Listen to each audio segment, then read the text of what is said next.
Hello बच्चों, let's read the question. The question here is that heavy metals are defined as elements with density dash and they are harmful to ecological systems. तो यहाँ पे हम लोगों को find out करनी है density of heavy metals. So let's see कि क्या डेंसिटी होती है. सो ये वो मेटल्स हैं, हम कुछ एग्जांपल्स देख सकते हैं. इन मेटल्स में से मर्करी, मर्करी एक तरह का मेटल है जो कि हेवी मेटल है. Cadmium, copper and lead. So ये चार एग्जाम्पल्स यहाँ पे हेवी मेटल के हैं और इस हेवी मेटल के जो सोर्सेज होते हैं वो होते हैं metal extraction and processing industry. Metal extraction और प्रोसेसिंग इंडस्ट्री से ये हमें मिलता है.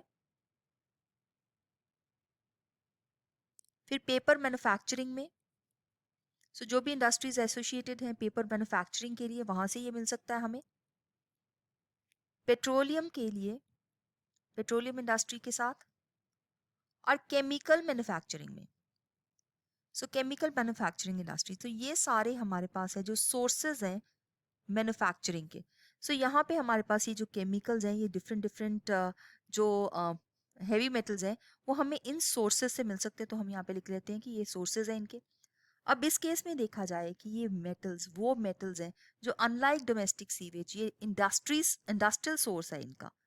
सो डोमेस्टिक सीवेज में जनरली हैवी मेटल्स नहीं होंगे, इंडस्ट्रियल सीवेज के अंदर डोमेस्टिक ये हैवी मेटल्स होंगे. एंड इन हैवी मेटल्स को सेपरेट आउट करना बहुत मुश्किल है. सीवेज ट्रीटमेंट प्लांट से भी इसको सेपरेट आउट करना मुश्किल हो जाता है.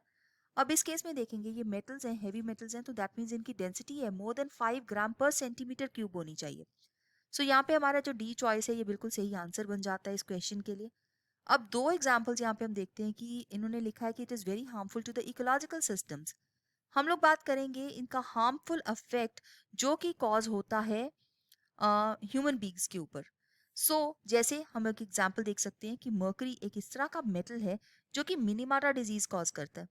सो मिनीमाटा डिजीज मर्करी कंटामिनेटेड जो फिशेस हैं उनको खाने की वजह से होती है.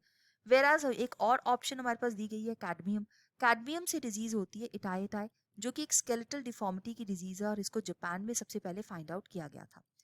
इस तरह के डिजीजेज हैं जो इन हेवी मेटल से हो सकते हैं. इस वजह से इनको क्लियर करना, पानी को इससे क्लियर करना वो बहुत जरूरी है. So we can mark option number 4, that means more than 5 gram per centimeter cube as a right answer for this question.